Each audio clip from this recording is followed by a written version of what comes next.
Oh yeah, time to pour yourself a cup of Janka. Hello everyone, welcome back to the Big Bad Bench. My name is John, aka Big Bad Biologist, and you can blame that little container of Janka on Alan Gracia, who inspired me to do that terrible Photoshop. Look at that again. Anyway, here we are at the Big Bad Bench, and there's a bunch of crap on here. And you can see that we have a Mac Classic here. We got this, which is a MicroMac Performer clone that you can buy from Mac Effects, I think. Yes, Mac Effects, there we go. I think you can also get them at jcm-1.com. And this was originally by MicroMac, but Bolle de-engineered it, I guess you could say, and cloned it, and that's what allowed them to sell this. And it's very cool for a Mac SE, and it theoretically works for a Plus, but normally for a Plus it would have a killy clip to sort of go over the CPU. And so HKZ took that design and re-engineered it into a tinier dealie. This is called the Mini Performer Plus, that fits in the Mac Plus. I think he originally designed this to go on DOS Fox's totally recloned Mac Plus board, but it works really well on a regular Plus. It's actually behind me. If you take a look here, I can't wing out the TV, but I currently have a Mac Plus with the Mini Performer Plus running, and it's currently at 35 cycles on the what's this game with this? Oh no, did it lock up? No, it didn't lock up. It's still going. On Snooper 2, and it's going. So Mac Plus, awesome. Mac Classic, you know, I'm not a big fan of the Mac Classic because basically Apple was selling an 11-year-old CPU for $1,000. You know, for a computer with that CPU in it for $1,000, and no hard drive. So, like, to me, it was a total ripoff. And so, if we look here quickly. If you could tell from the thumbnail, I made an adapter dealie, and the adapter dealie worked at least once. I noticed here that this is currently not flashing, which means that the system is locked up. So let's take a look at that adapter dealie real quick. And while we say hi to folks in the chat, you can look at the adapter dealie. So here we go. The original processor in a Mac Classic is a PLCC version. The original DIP 16 or DIP, I guess is a 64. 68,000 processor was this kind of format. And so I basically did some wiring to adapt the original CPU socket to, or it wasn't a socket, where's the original CPU? So there's our original CPU on one of these guys. And so this, I got impatient. I was going to finish this on stream, but I really wanted to see if it worked. And so it worked at least once, but apparently it crashed. So whatever. You know, it is what it is. It's in there. We did a thing. The one thing I realized when I started working on this is way back at the beginning of my channel, this was one of the first computers I worked on, and this was a very battery bombed Mac Classic. You can see that there's like missing traces and stuff that I had to repair, and that the edge connector is basically gone for a lot of it. If we look at the chassis, you can kind of see through the chassis in certain places. The rust was so bad. And so this was not probably the best system to start this process on, but whatever, we did it, and we'll see if it works. So the whole purpose of today's stream is to clone, or to build HKZ's version of the Performer. There are some little tricks that I'll pass along. I did start building this because there's a lot of little parts to put on. So yeah, so let's stick this there. Say hi to this again. Say goodbye to this for a little while. We'll come back to this. But yeah, it's doing a thing. Okay. So let's go to here. Oh, shoot. I got to say hi to folks in the chat. All right, look at this for a minute. This is the worst thing. This is absolutely awful. Okay, that right there. Okay. And that, yeah, that adapter is where the jank comes from. Dave's Vintage Apple Tech, All Things DG, Trina's Techno Babble, Alan Gracia himself, Gut Bomb, Brad Bell, Wids Kid Eddie, hello, Asmodeus, Devil Duke, hello, Potato Time. Yes, this is definitely a potato. Joe's Computer Museum, hello. That board is punk rock. I love it. Jeez. Eric's Edge is here. Rudy's Retros Intel is here. Hello. Yes, III DIY is here, and he says, ready for the Classic to overtake the Plus as John's favorite Mac. No, the Plus is my favorite compact Mac, and that is not going to change. Spaghetti. Hello, Quicksilver AUS. Mr. Tech Gadget, hello. All right, John Little, hello. John, Eric Helgeson, hello. All right, so yeah, you want to look at that. I don't know if we can look at it under the microscope.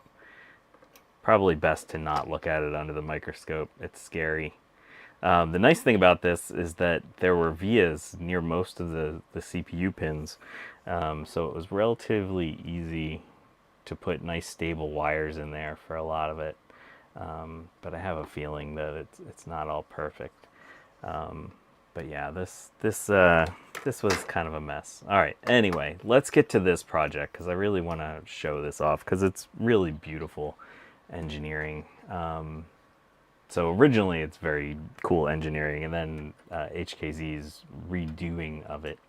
So this thing uses gals to do a lot of the conversion, and so you got to, I guess you could solder the gals on directly, but you know, if something goes wrong, maybe you want to, maybe your programming of your gals didn't go right. So having a socket is good, and so this is the hardest part of the whole thing, and that's why I did 3 of them already. So what I found out, and then also HKZ and Joe told me to just cut out the middle part, which sounds fine, but I worry about the structural integrity of that socket and whether it's gonna actually hold together very well. Because basically the middle parts of these sockets hold the outsides together. And then that can cause some issues. Oh, that did lock up. Oh, you jerk. Huh.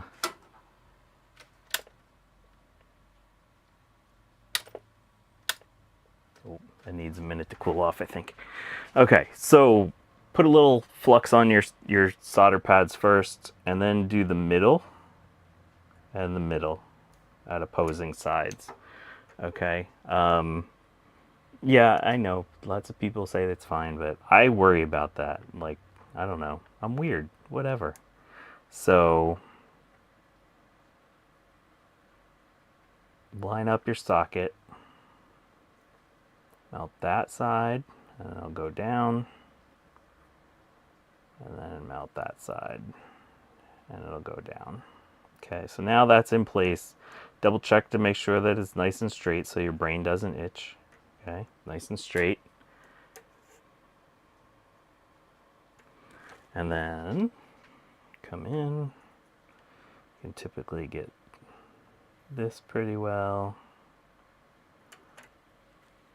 And it works best if you can just like touch the solder pad at the bottom and then let the solder flow down. These corners tend to be pretty good because you get that extra space in there. These corners are a little bit tighter. And so if you have extra solder on your tip, sometimes that can make things go smoother.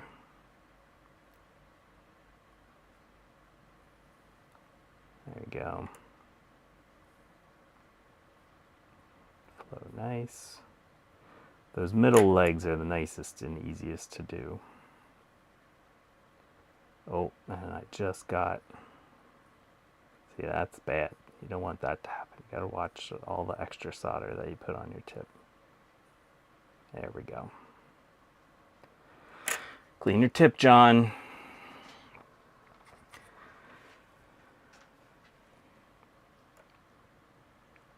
Okay. John didn't clean his tip there. There was plenty of solder left on that.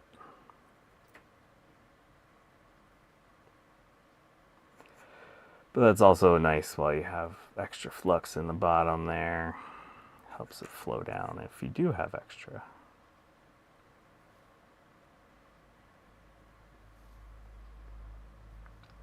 But yeah, put the flux on first because that will help you. And also it'll reduce how much flux you get inside the socket pins.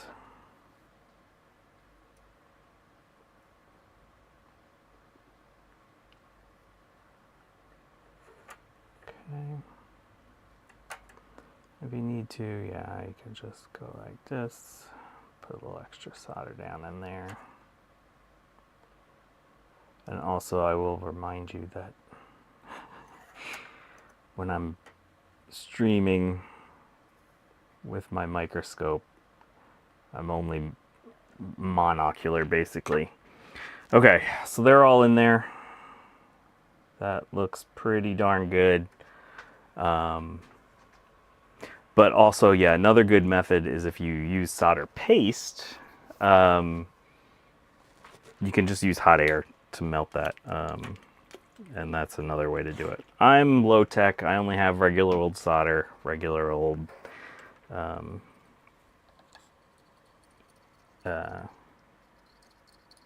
soldering iron. Well, I do have a hot air, but I'm old school like that. Don't lick the fluts. Okay. Can't you get ones that don't melt? Well, all plastic is going to melt eventually. So yeah, these are pretty heat tolerant, but it is still very tight. You want to make sure to come in and clean up your flux out of here just in case. Okay. All right. What else? A little bit more light here. So now we should go through and put the rest of our SMD components on. I put a few on already just to save a little bit of time before stream. Basically, there's 3 types of SMD components that are on this PCB. There's some 22 microfarad TANTs. There's some 0.1 microfarad MLCCs, and there's some 4,700 ohm resistors. So what else? Okay, so we got a whole bunch of resistors over here. So let's do all these resistors, because that's gonna be a thing.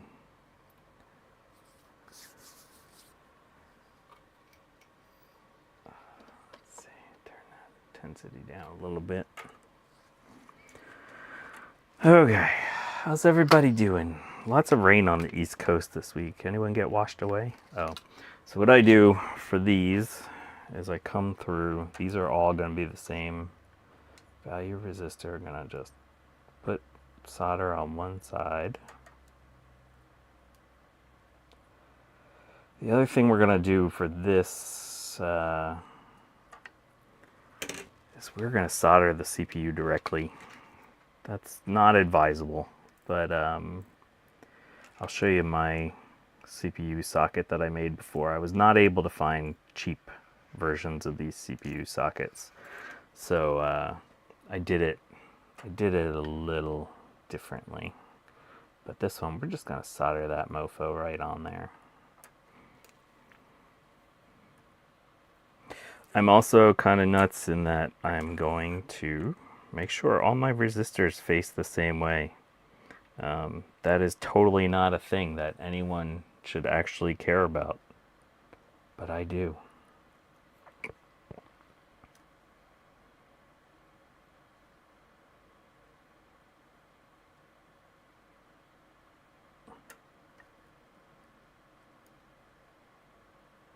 could theoretically solder these on upside down if you wanted to.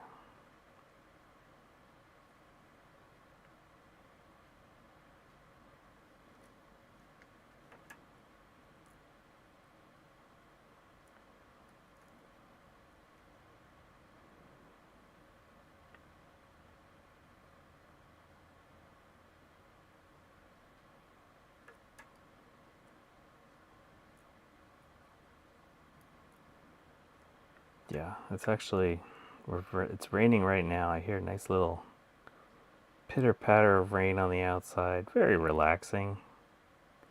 Be a nice day to just sit and do some soldering. So you can see how when you put one side down, you just melt that solder, let it kind of stick on there. And then I like to push down on the top just to make sure it's nice and flat against the PCB.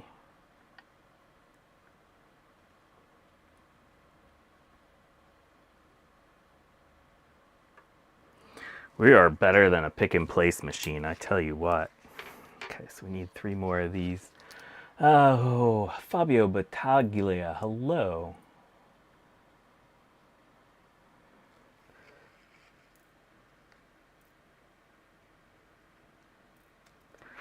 What am I missed? So much rain. Ah, Eric Helgeson puts them in with hot air without paste. That's hardcore, bro.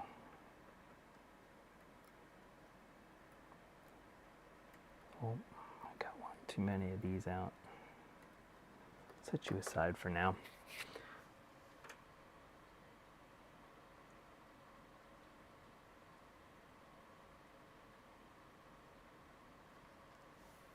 Oh, Fabio, you're HKZ? Welcome to my stream.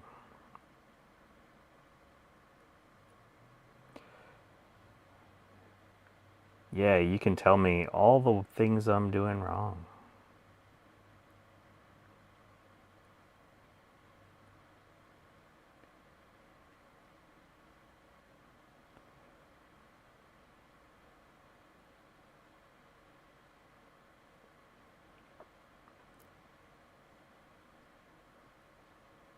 Come on. There we go. There we go. That was a little crooked. That was going to drive me nuts.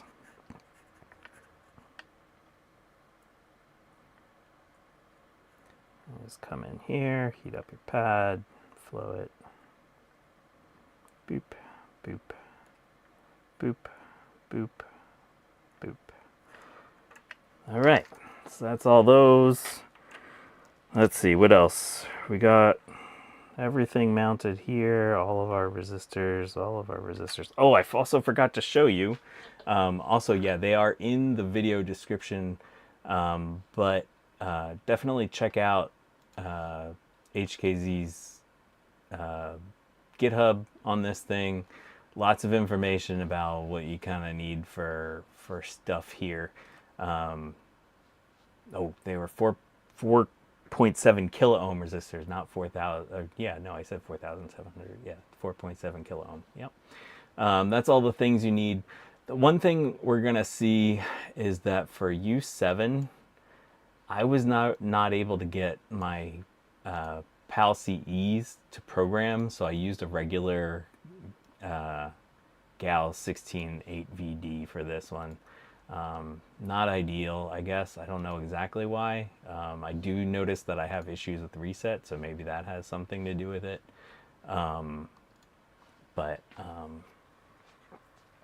Yeah. Okay, so that's all these. What else? We got stuff over here. Okay, we got resistors. We got 2 more resistors that we got to put on here.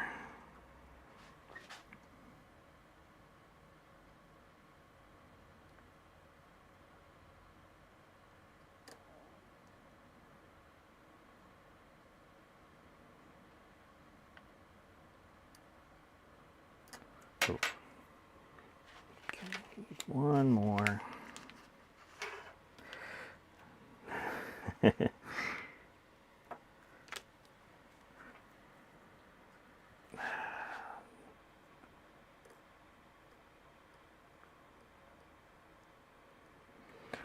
Joe mentioned my bent tip actually gets hot at the end. Yeah, I got to show you something regarding my bent tip. I guess I got a little voracious with my bent tip, and I kind of broke it. So this tip has like an outer part down here, and then this is like an inner part, and they were originally kind of like pressed together. I don't know if it's gonna show up real well,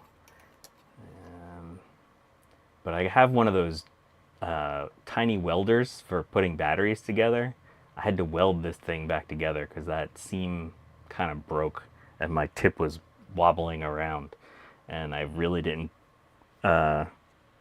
feel like paying another $45 for a tip for this welder. So just weld that John back together, as we would say in Philly. Okay. Okay, that's all those things. All right, so now we need to our 22 microfarad, whatever.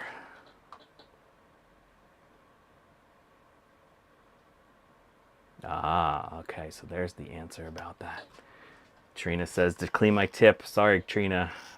So what do we need? 22 microfarads, 16 volts. What do we got? 22. No. Uh-oh. Where'd all my 2216s go? Oh, God. Did I lose them? Oh, no, there they are. They got a drawer. 2216s. Cool. It looks like there's contact between Joe and HKZ. So, it looks like these might be available someday. How awesome would that be?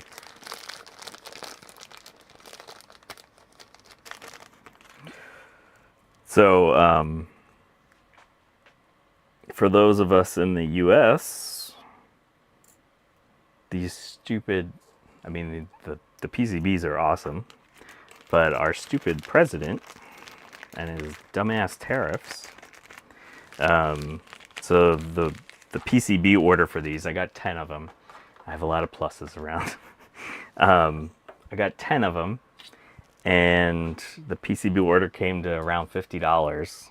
And after they shipped, I get a message from, or an email from,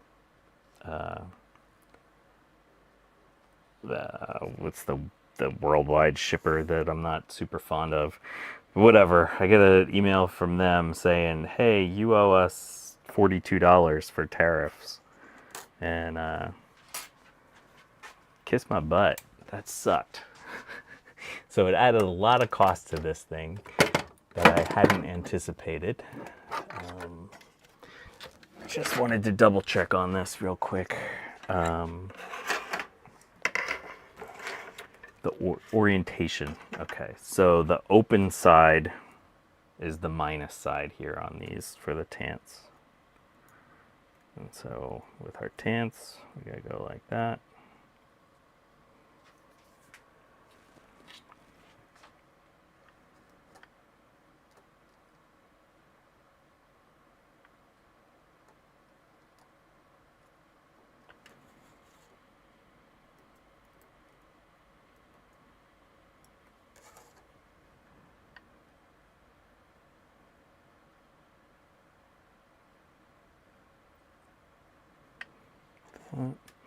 And then also with the way that I do these, I always need to go back and double check to make sure that I solder both sides of my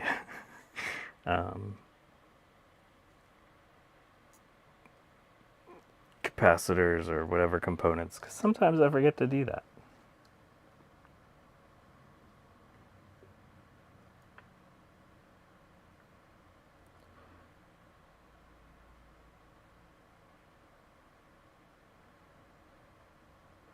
Okay, there we go.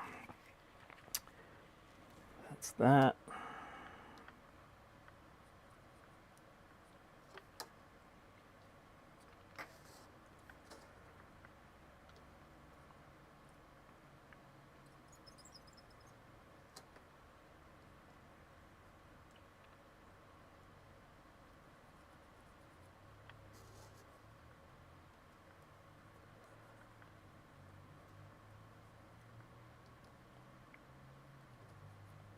Okay. All right. What else? We need the jumper thing here. So let's do that. Get a jumper block with 3 pins.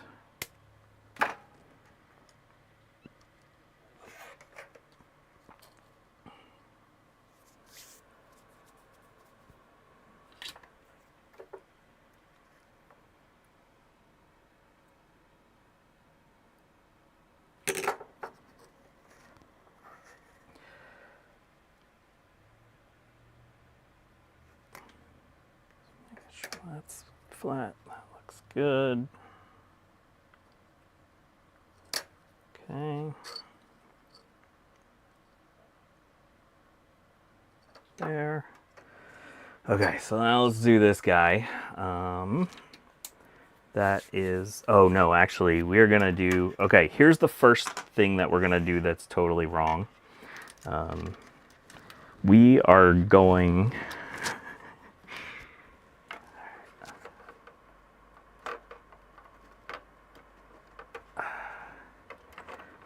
actually, real quick, I'm gonna make sure that this processor, that, sorry, let's zoom out here. Let's go back to here. Gonna take the processor out of this. I'm gonna stick it back in my plus. So this is a plus board that I basically socketed all the chips so that I can use it for diagnostics for a lot of things. So we're gonna stick this in here just real quick to make sure that this CPU is still good. So what I like to do, or what I did with the previous one, and it seemed to work out all right. So ideally you could have a socket and pins. Okay.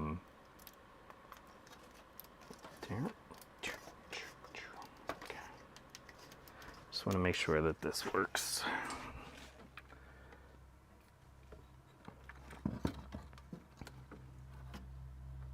Make sure I didn't fry that processor. Okay, yep. If we got beep, we know that the processor is at least good enough. So what we're gonna do is we're gonna solder this processor onto here, which is not the right way to do it.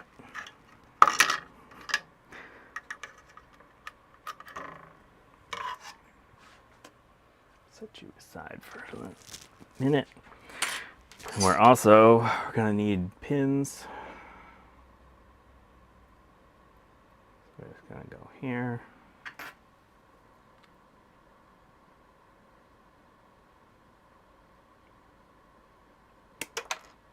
Boop.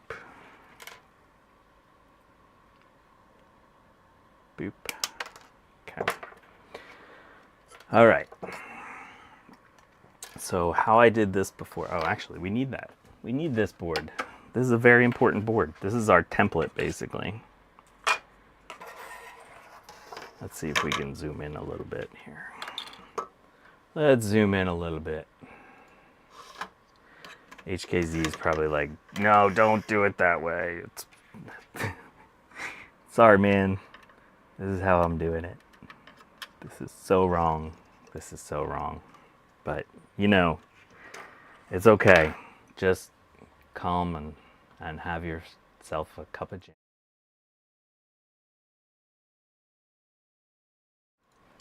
Delicious Janka. And again, blame that on Alan. Okay, so what I'm doing is I put those pins into this socket. This basically ensures that we're spaced properly apart. And then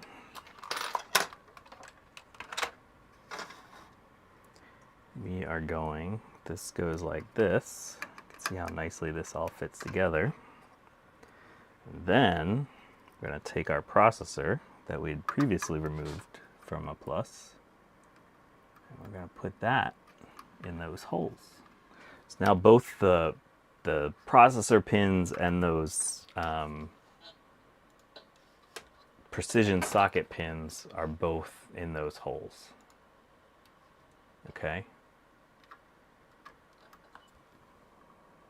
So, and we're going to do this before we put this socket on because it's hard to reach those pins if we do otherwise.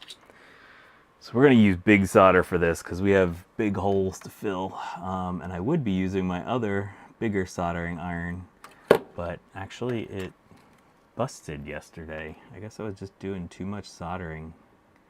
My big iron died on me.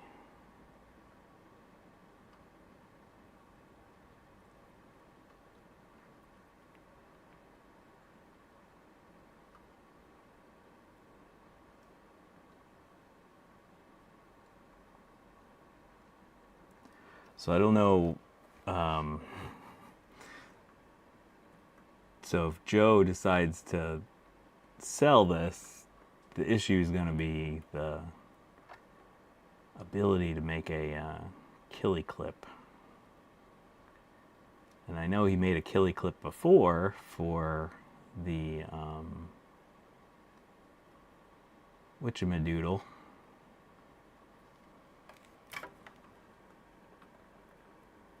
The scuzzy, what's he call it? The Clipper Plus. So I know he has the ability to make killie clip like dealies. This is kind of a different scale though.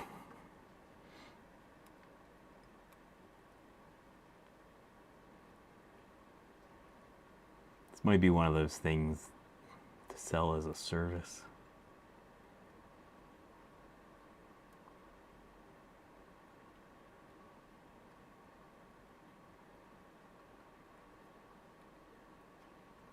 So I'm just going to tack all these real quick and make sure that they're in good shape. The other reason to do this way is that, you know, heat with those precision headers can melt them and make them all go out of alignment.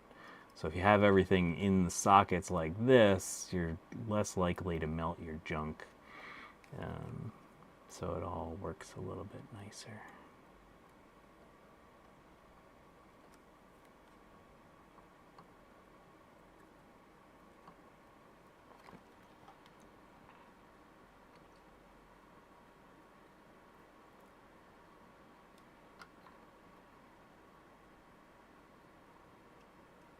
Oh yeah, and you definitely want to double check to make sure that you've put all your SMT components underneath there before you put this on, because now you're totally screwed.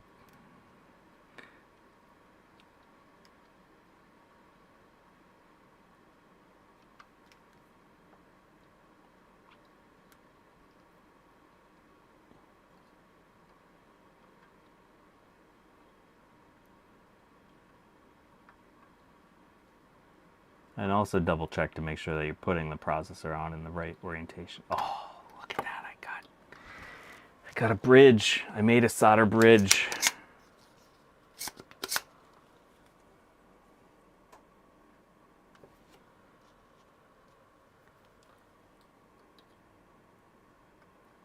There we go.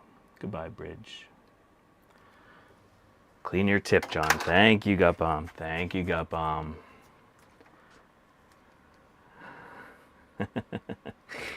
So you basically heat it up next to the pin, but not on the pin. Now I'm touching the pins. I'm sorry, this is not the easiest thing to show. Let's see. We might be able to do it on the microscope on this side. Let's see. Take out our RAM.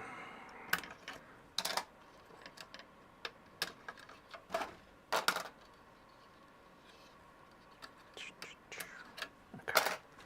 Let's see. Does the microscope show this any better? I know. These RAM sockets have had a lot of RAM put in and out. Where the heck's my microscope? There we go. Okay. Yeah, no, you can't really see a whole lot there. So basically, let's see. Let's go back to here. Sorry, I'll try to show you this as clearly as I can. Boom. Okay. So the precision header is in there on one side, and then in the same hole the processor goes, and so you just kind of heat all that up at one shot and flow your solder in. But you can see this solder I'm using makes a big mess with all the flux that's inside of it. But let's go back to the microscope. So these are the plastic clips. One tip I have about the plastic clip RAM sockets is spray your RAM sockets down with whatchamadoodle. Oh, my brain is really not good today. Deoxit, and that basically lubricates everything. And that helps when you're getting your RAM in and out of those sockets. It prevents death of those plastic clip sockets. So yes, I was acting a little nonchalant, but these sockets are well used and they still work well. So you can see I'm sort of just putting the tip right in there, letting it heat up everything, flowing it around.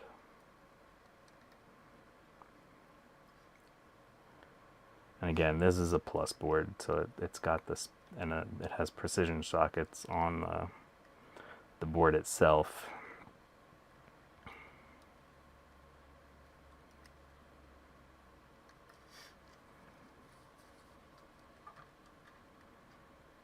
Yes, John Little, thank you. Deoxit. Sorry, for those of you that are new around here, basically I got a concussion a couple months ago. God, I don't know how long ago now. And I've been having a lot of headaches, and I woke up with a headache this morning, so brain isn't flowing quite as well as this solder is. But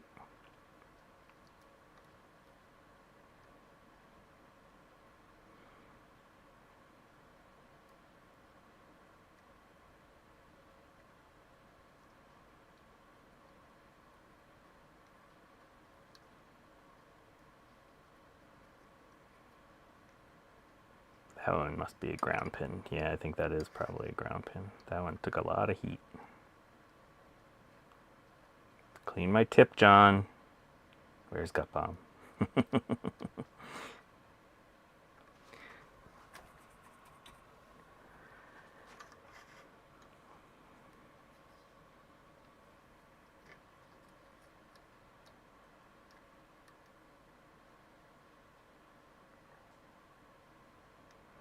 You want to make sure that you watch that solder flow real nice down into the hole.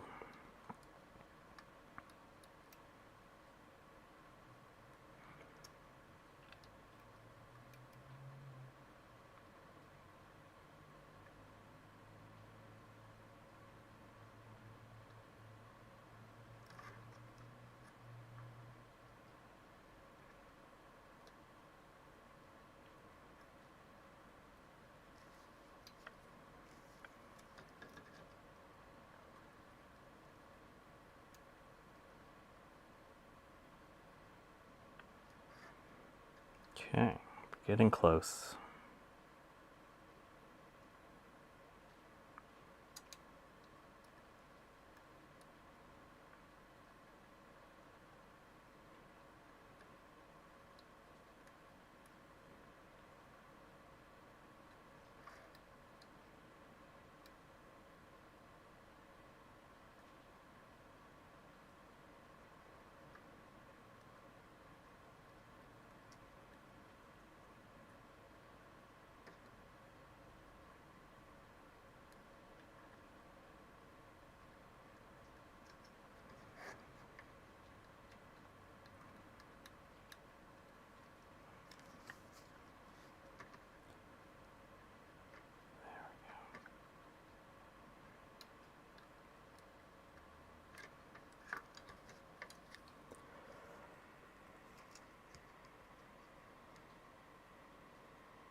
There you go. GutBomb has set me up with like a little audio notification that goes off.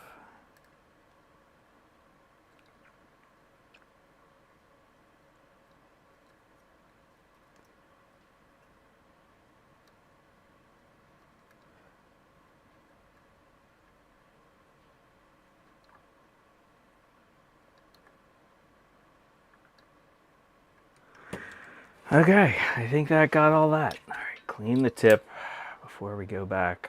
Let's go back to here. And let's see what we got. So we're all soldered on there. So now we should be able to pop this off. There we go. And that should all be real nice. If you look underneath, you should be able to see the solder flowed through the holes, through the vias, down. Yep. So that all looks good.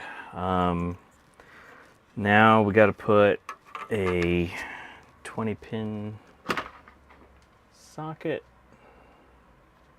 Uh-oh. Do I have any 20s? Yes.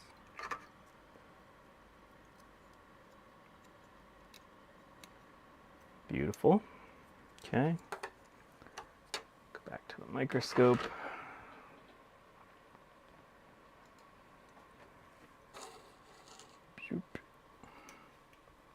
Oh, the other nice thing he did here is he tells you the values of all the components. You can see there that it says 4.7 kiloohms for the resistors and 100 nanofarads for the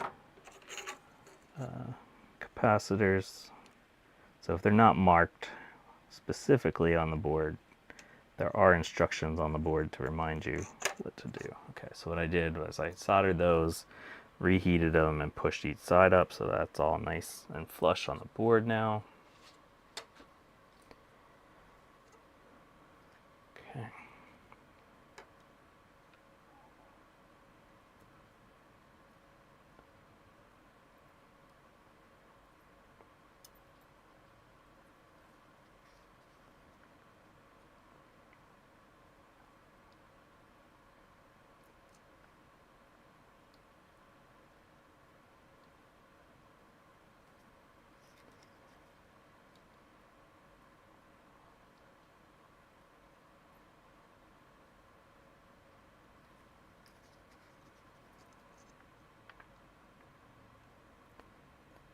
Lots of soldering in this project.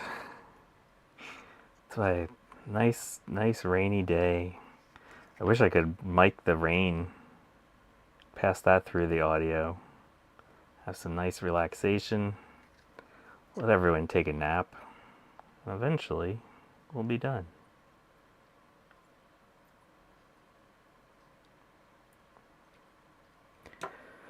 Okay, there's that. Let's put our gal in here before I forget.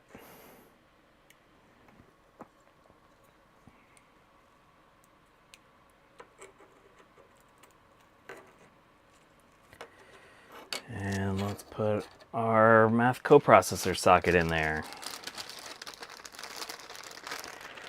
Are there any sound or software issues with this accelerator? I would imagine so. Or sound or normally there's sound issues with these accelerators in the Plus. That's sort of a dealie. I have not tried that yet. I have also not tried floppies. So that is something I still need to do. Let's make sure our pins are aligned. It's slightly crooked there. Didn't want to go in.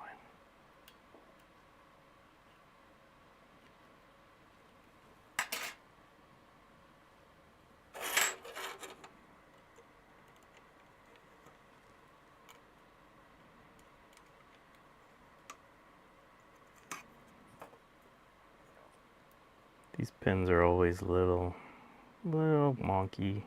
Just be patient. Wiggle back and forth. Eventually they'll go in.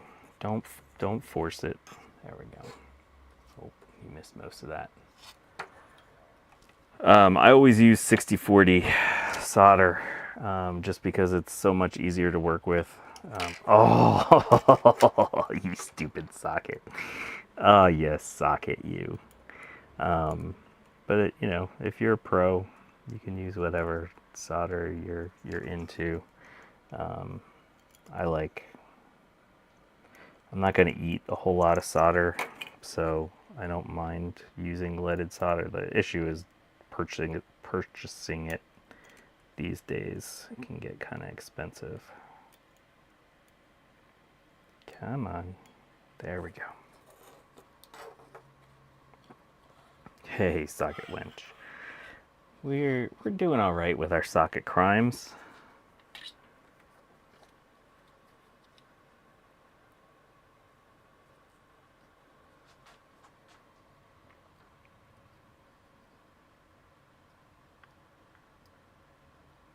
Okay. There. All right, again, what I'm going to do is, now that we have 2 pins, melt that, push up.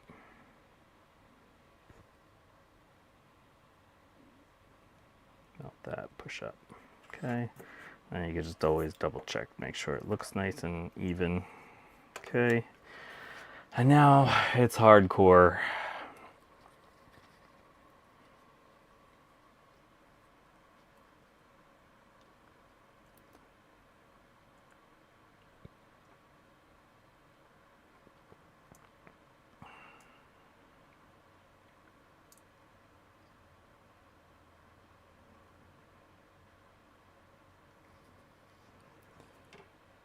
Hardcore flowing solder.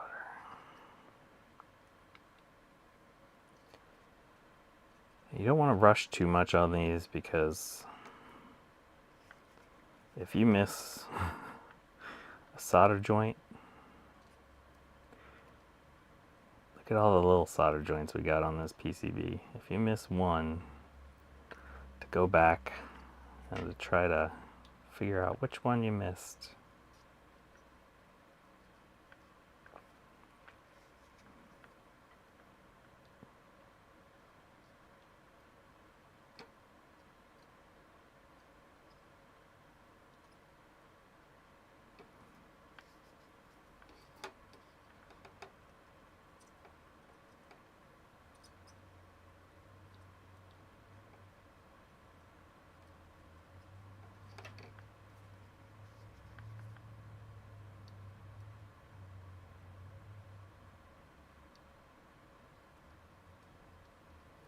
Probably should be switching to my knife edge. It works a little bit better in these, but whatever.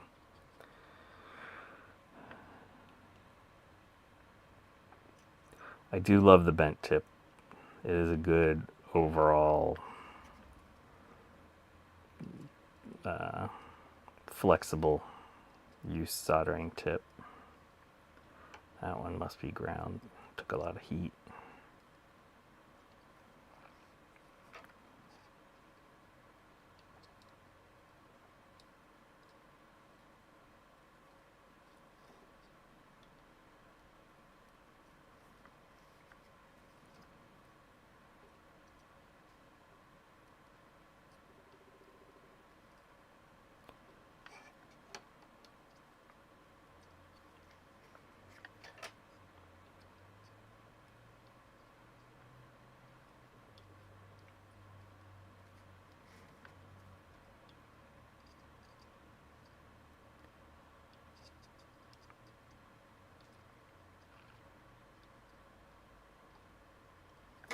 Oh, my tip. It's dirty. It's dirty. I'm going to get yelled at. Oh, geez. Oh, man.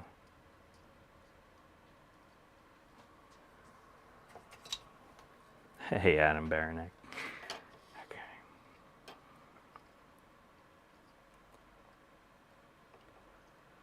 Yep, we're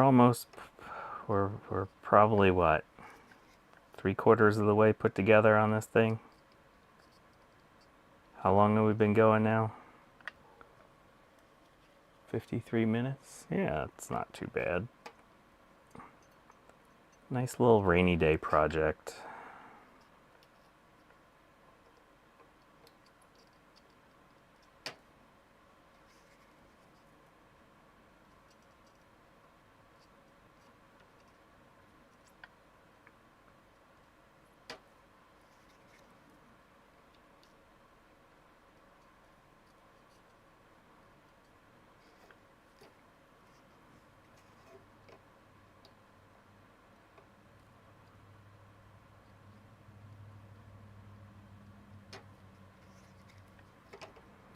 Getting there.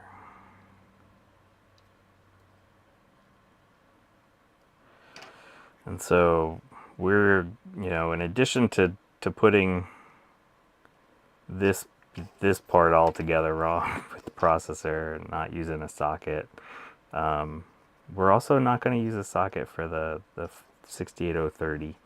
I wasn't able to find cheap 68030 sockets. So we're just going to solder this right on there. That is definitely a crime. Yeah, you can often see that's a ground. That one's sucking up some heat. There we go. I want to make sure you let those ground ones get real nice and hot and let it flow up. Okay. Oh, look, a chunk of solder I missed. All right, you get on there. You get in there. Okay. There we go. All right. So, might as well put these in. This one's U6. I programmed these before the stream. They theoretically should be good. This little batch of gals that I bought for, they don't program right the first time, but then they worked right the second time. So I don't know. I get an error when I program them the first time. This one's U5. But I hit program again, and then it just goes.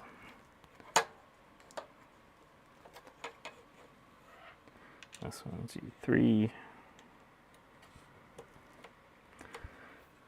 And also, while we're under the microscope here, let me just show you.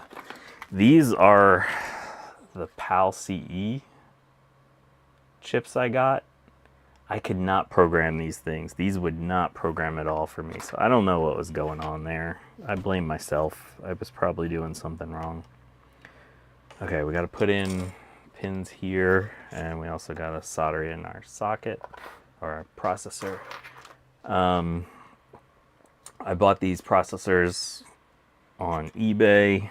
I took them out and tested them in my Mac 2X first before, because I wanted to make sure that they would work, because I knew I was going to be soldering these things in. Want to make sure, if you're going to solder your processor in, make sure that it works before you decide to go down this route. But ideally, it would be nice to find some sockets. Okay.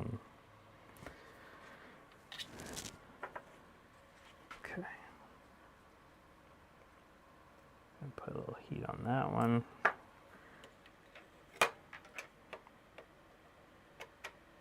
There we go. Guess Joe's back. Joe's back.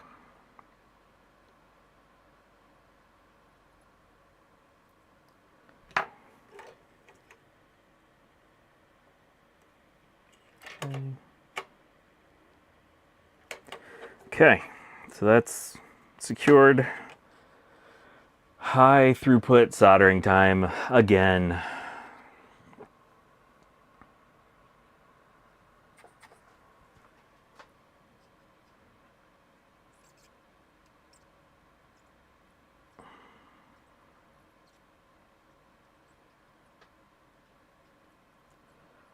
Everybody likes high throughput soldering time. Man, I wish I had that rain sound that could just pump through while we're doing high throughput soldering.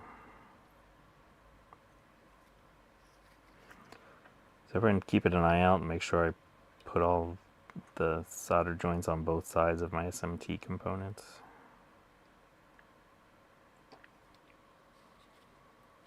Alright, Rudy, have a good day.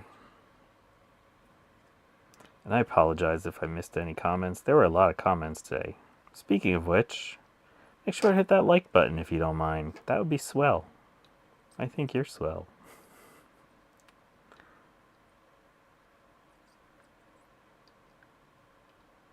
Tell YouTube I'm swell. Hit the like, leave a comment, do the YouTube things.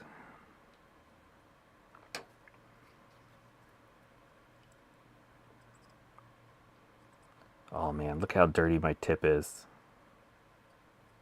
Gapam is gonna slap me the next time he sees me.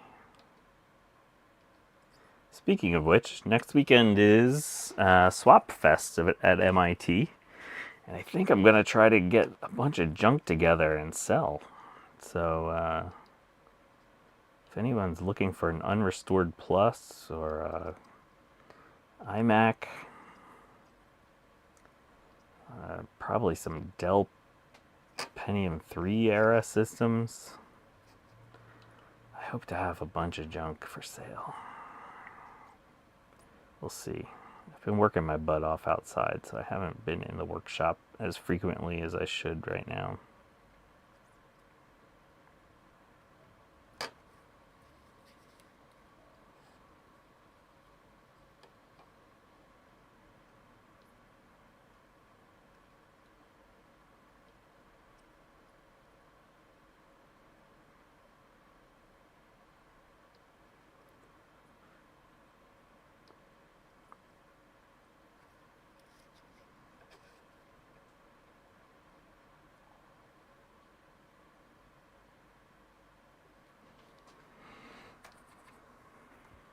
Okay, that's a bunch of pins. Let's do another bunch of pins. Oh man, did I put this in the right way? Yeah, I did. Okay. Double check that before you start going and soldering all your pins in. Oh my. John Little asked, did I figure out how to use the grease wheel? Yeah, I forgot to give an update on the K Pro 2. So Rich sent me a whole bunch of drive images for K Pro 2 stuff, which was just super nice. Some of them he'd like custom made and stuff.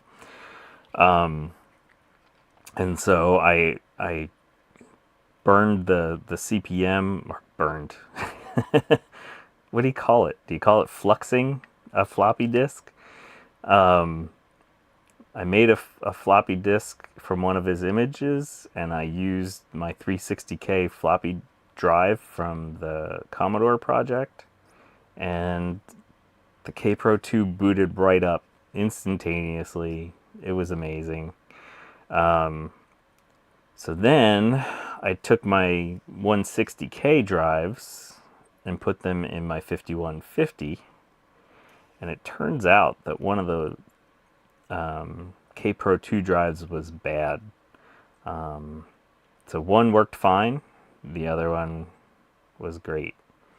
And I think I figured out what was wrong with the bad one.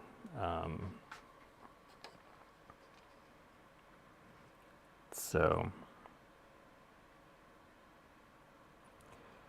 that'll be a project for another day. Actually, here while we're looking at this, this was a resistor that I found in one of the K Pro 2 floppy drives. This little spot right here, there was a hole like welded onto the PCB, and this lead just fell off as soon as I hit it with solder. So yeah, I think this was bad, and also there was another trace that was bad. So that floppy drive had a total of 2 bad traces, and that resistor tried to weld itself to a spot on the floppy controller PCB. So I think we're on the right track, but that's a 1 watt resistor, and I don't have any 1 watt resistors, so I needed to order 1 watt resistors. Say that a bunch of times fast. 1 watt resistor. 1 watt resistor. So I ordered those. Those should be in hopefully this week, and maybe we'll be able to finish up the K-Pro 2 project.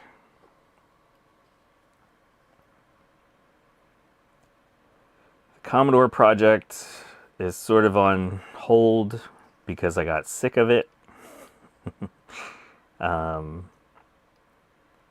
Basically, I got to the point where that system was booting, and then it started locking up randomly, and then it stopped booting. And if I twist the PCB, then it'll boot. And so that means we have a broken trace somewhere, and I just haven't had enough extended time to like sit there and do trace finding. So we'll get there eventually.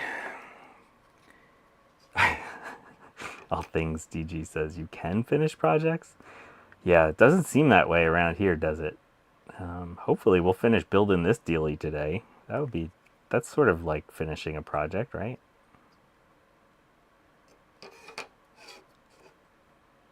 Oh, don't forget these inner pins. I almost forgot about those inner pins.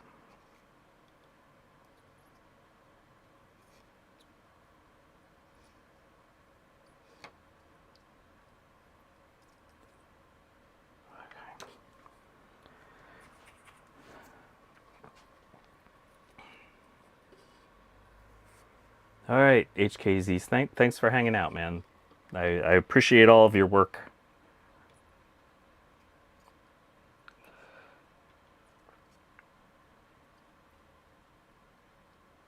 Oh yeah, that's a ground. That's a ground.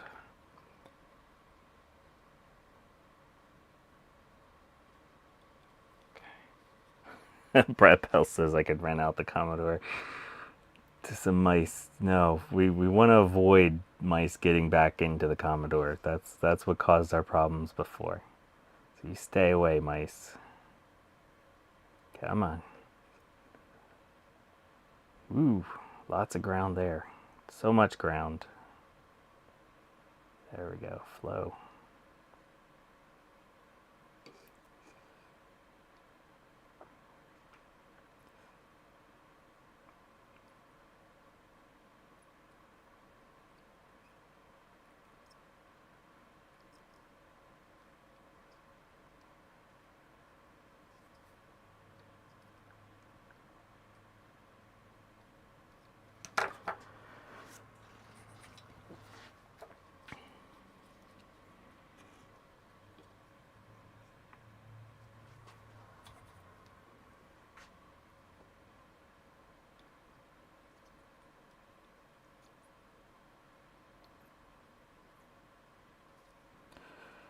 Okay.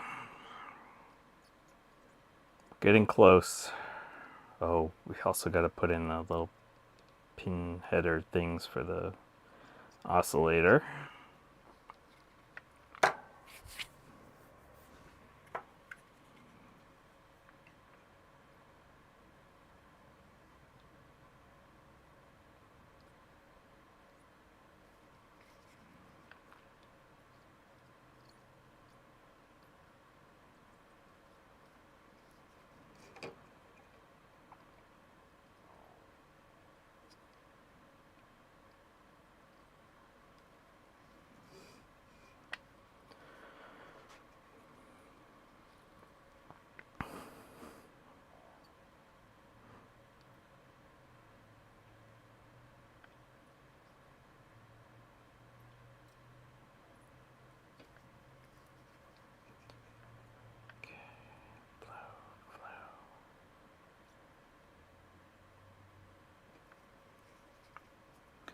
Hope everyone had, has everyone looked at the weather in North Jersey today?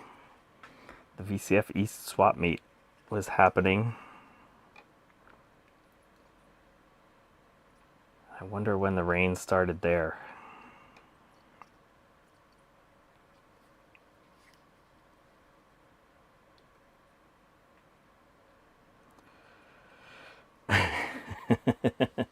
Mouse B&B. Yeah, no, we don't need to worry about gentrifying around here. We have so much mouse home location. For those of you that don't know, my workshop is in a barn, basically. So there's lots of evidence that mice like to hang out in the workshop at night sometimes.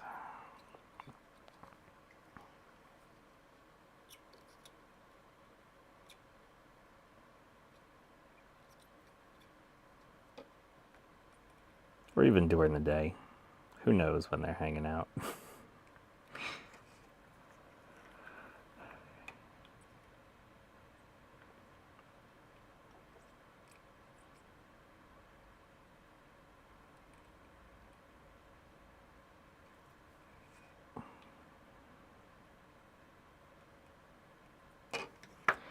Okay, there's our CPU. All right, now we need...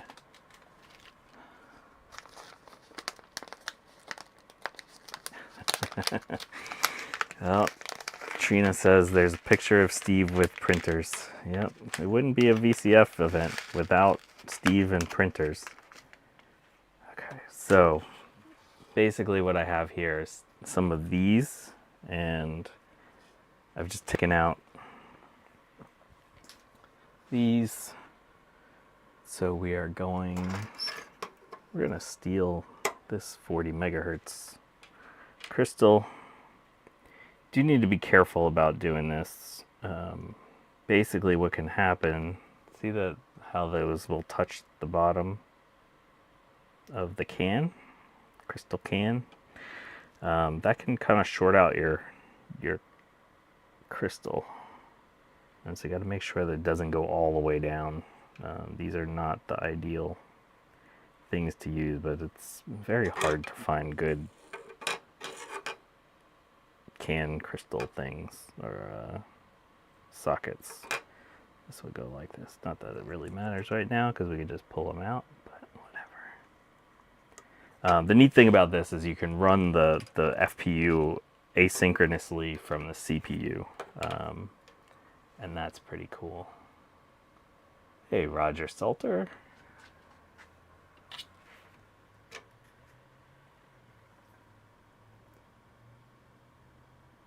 Again, like we do, we're gonna solder opposite corners. Push this all the way down. Make sure that there we go, that one moved. Okay. Now that.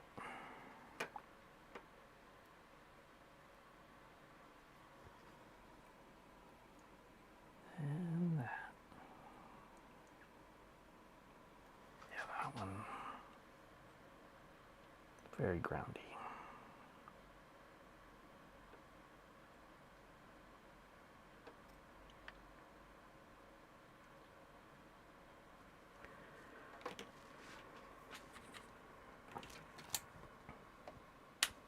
All right. Let's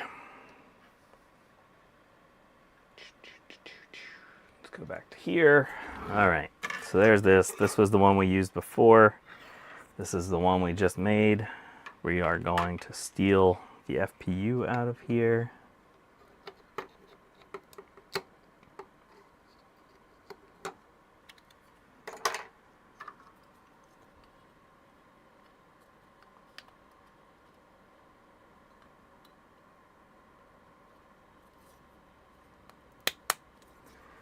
And then let me find another jumper. There we go. So the jumper lets you change how you use the FPU, like what kind of, where it's deriving its clock. One direction uses the can, the other direction uses a clock from somewhere else.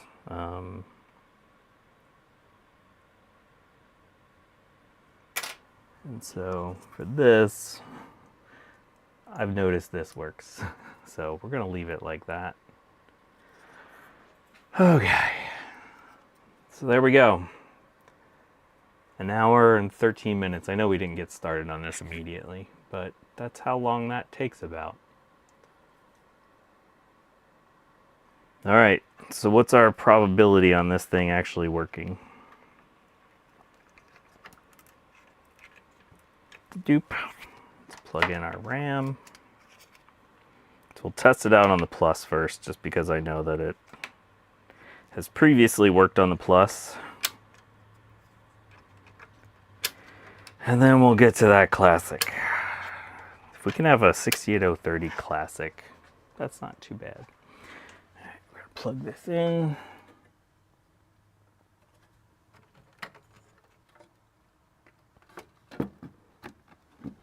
Three, two, one.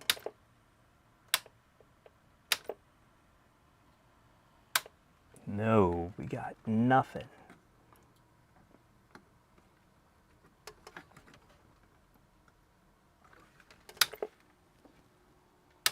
Let's make sure we're seated properly.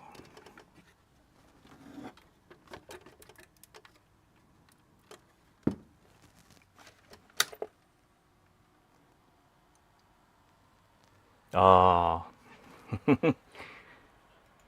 there we go. That's not great.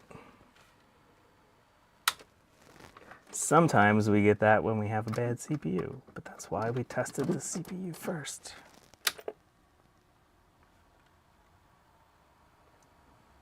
Dang, bro, what's up?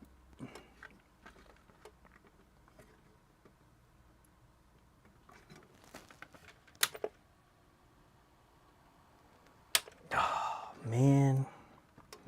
It's not liking me. Well, let's try it on the Classic. Let's try it on the Classic. Oh well. This one might not be happy. Let's zoom out a skosh. So here you can see, did I put that in the right way? Yeah, that's in the right way. That all's in the right way.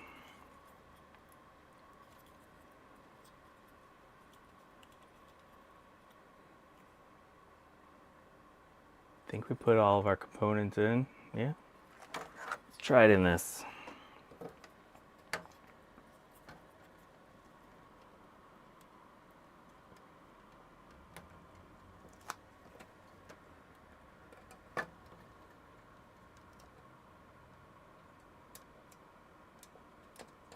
Good thing HKZ left.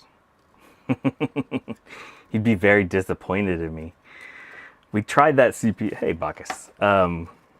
We tried that CPU right before I soldered it onto that PCB.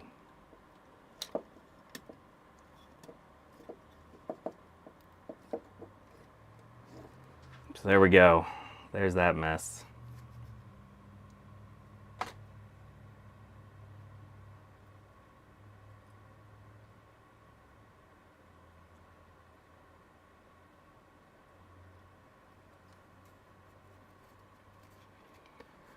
All right, let's try this. Oh, this isn't gonna fit real well. Okay.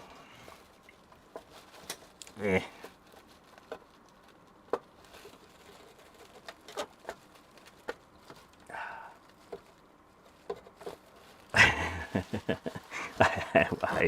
DIY says, this seems like a more stable test bed. What could go wrong?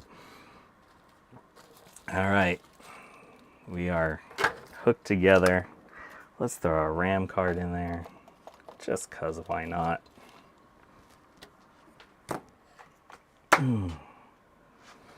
Let's throw some electrons at it. 3, 2, 1. Nada. What do we got for video over here?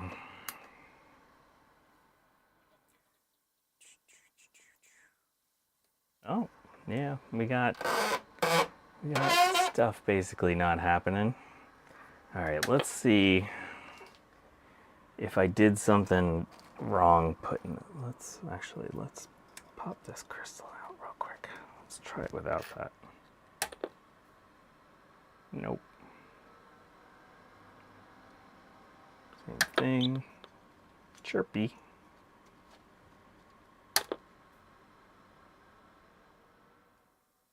Nope. All right, so let's take out. Oh, man. Why couldn't things just work? What did I assemble wrongly? I bet you there's a bad solder joint on that CPU somewhere. Or it could also be, maybe I didn't clean out the sockets for the gals well enough. Let's put it back into the one that I know is good.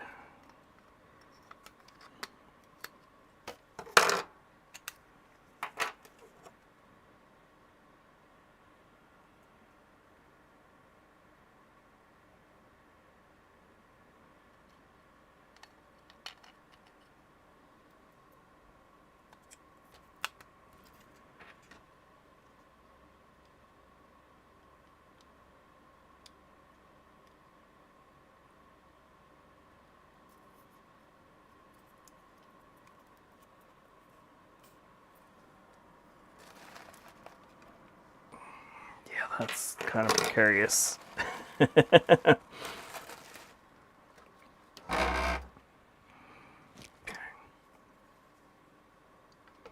You know I love to rest things on the neck.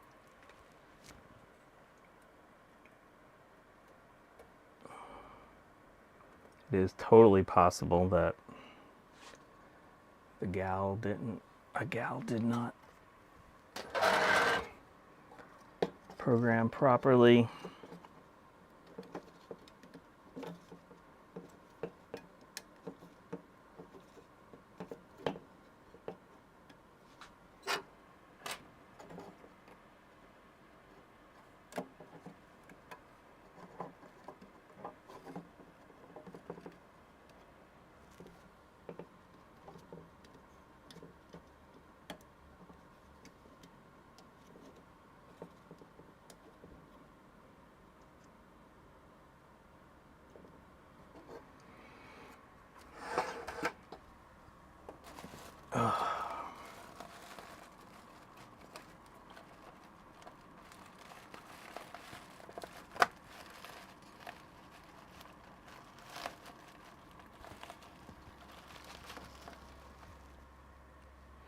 Okay, here we go.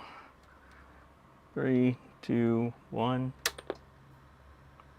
Nada.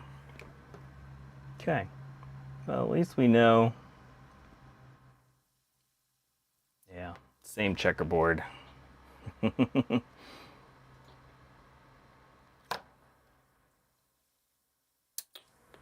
Oh, that's sad. Oh, it's so sad.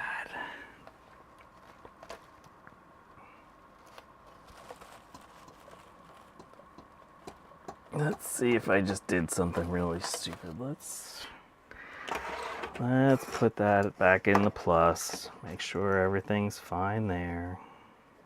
Oh, wait, that was... I think I totally Is that what happens? Do we get a checkerboard if there's no? No, we shouldn't get anything if there's no. Yeah, okay. I might have totally dislodged that. Let's try it one more time.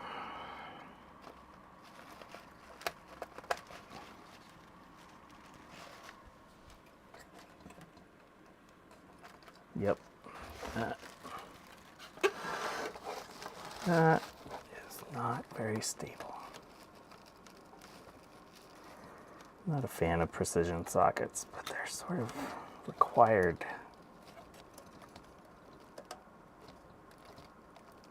Okay.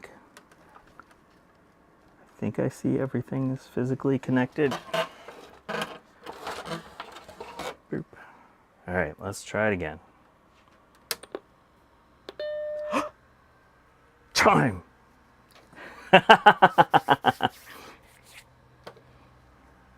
All right. Well, actually, that's my old accelerator. All right. So What I'll probably have to do is go back through and check the gals. That'll be my first thing I'll do. Look at that. We got a flashing question mark. All right, let's try this blue scuzzy image. This one has the software on it. Let's see if this thing actually goes.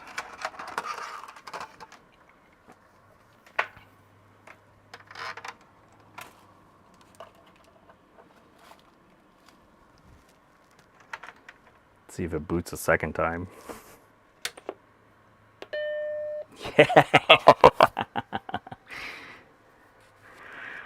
Oh, that's funny. Why is this one not going? It's probably the gals. Or it's bad soldering. We'll see.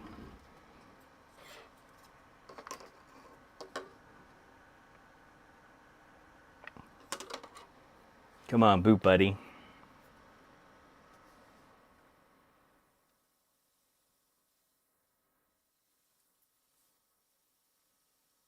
Oh yeah, I forgot. This one has built-in. That is the good thing about a classic, is it has a ROM-based OS. But let's do the blue scuzzy. The blue scuzzy activity light is on. So for this image, it takes a while to boot up. So I don't know if you'll be able to see it on here. I don't want to move. Actually, yeah, we can zoom out. The blue scuzzy activity light is going.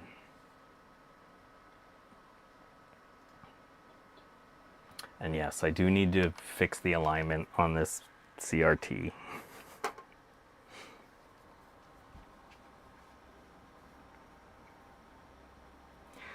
You know how I like my CRTs at weird angles. There we go. Come on, buddy. Boot, buddy.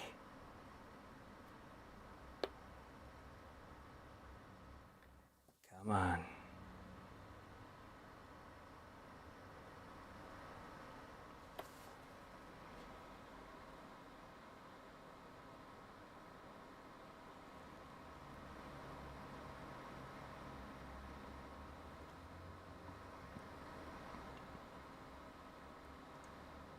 Did you hang? You might have hung.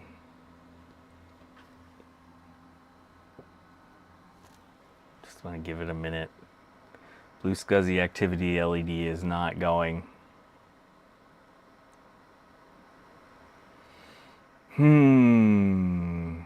Might have hung. All right, let's. Oh, blue scuzzy activity LED started going. Oh yeah, and the little accelerator guy just went. Come on, buddy. Yeah, we're booted. We're booted. Or, well, we're almost booted.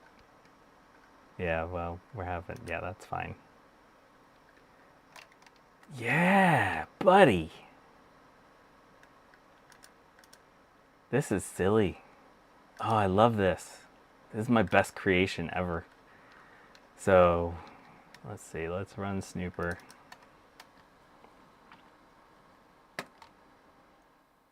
Sorry this is so dim. This, I don't know if I have the brightness control panel installed on this.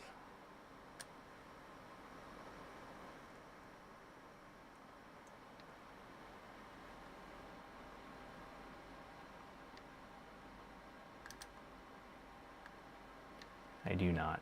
Sorry. This is as good as it's gonna get. All right, let's do a cycle of Snooper real quick.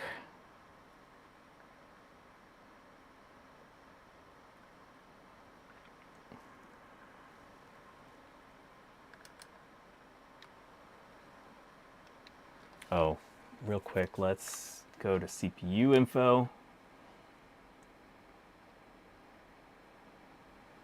No, that's not the right thing. That's operating system info. CPU info. 68030. It's a Macintosh Classic with a 68030.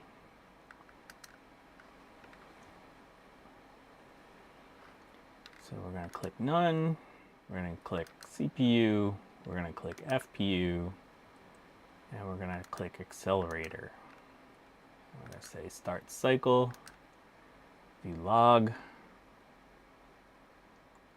Yeah, it seems to pick up the speed weird.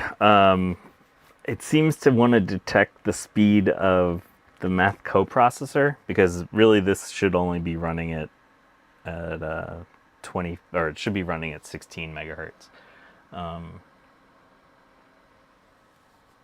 But the math coprocessor is running at 40, I think. If my understanding of this jumper is correct. I currently have it here, which means that it should be in the external position. So when you have an oscillator installed, the FPU will run whatever that is, and that is currently set for 40 megahertz. This is set for 16. That's all it can do. So this is doing a thing. We got through one cycle of everything. How cool is that? It works in the Classic with that janky wiring setup. Yay. But I am sad that this one is not working. I'll figure out what's going on there. I know there's a whole population of people that this angle is totally pissing off. I'm sorry. I probably should have found a chassis with a brighter CRT in it too, but whatever. Hey, CDI. All right, so let's stop this and let's do a little benchmark to see how quick this thing is. Oh, end cycle. Okay, so we did 2 full snooper cycles. I know you want to do more than that. Oh, let's see. Benchmark. Let's do a CPU benchmark.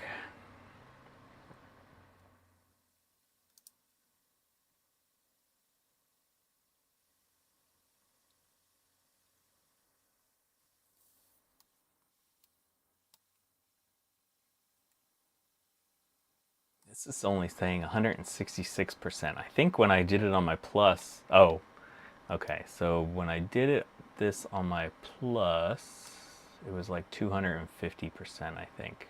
Oh, now this is saying 417%. So the video performance on a Classic is much better than a Plus. Let's do some math benchmarks. Let's do some integer benchmarks. 195%, 1300%, floating point, 1000%, 16,000%. So having that FPU in there helps with some math. Oh, you want me to compare to a Classic too? That's a good idea.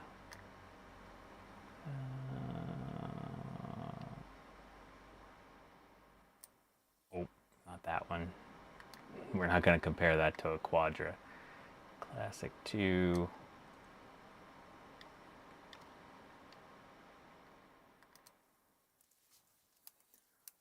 This should not be faster than a Quadra, or than a Classic 2. Ooh, that's slower than a Classic 2.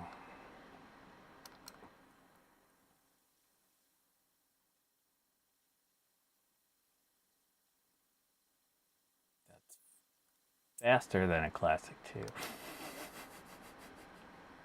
Yeah, no, this is not an upgrade for a Classic 2. That can't be right. That's weird. Alright, so I guess it's that with the math coprocessor, it's doing a lot faster. But yeah, this one, that's not good. That is not good. Get back up there. We want to see. I like to compare it to the Plus, since that's what this is supposed to be used in.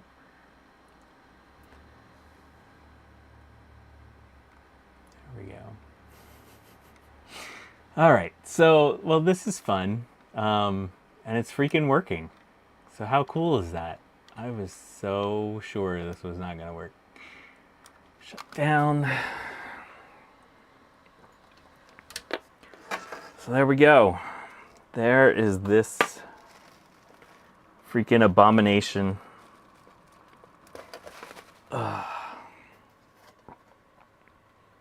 Nope. Yeah, I just dislodged that when I took it apart.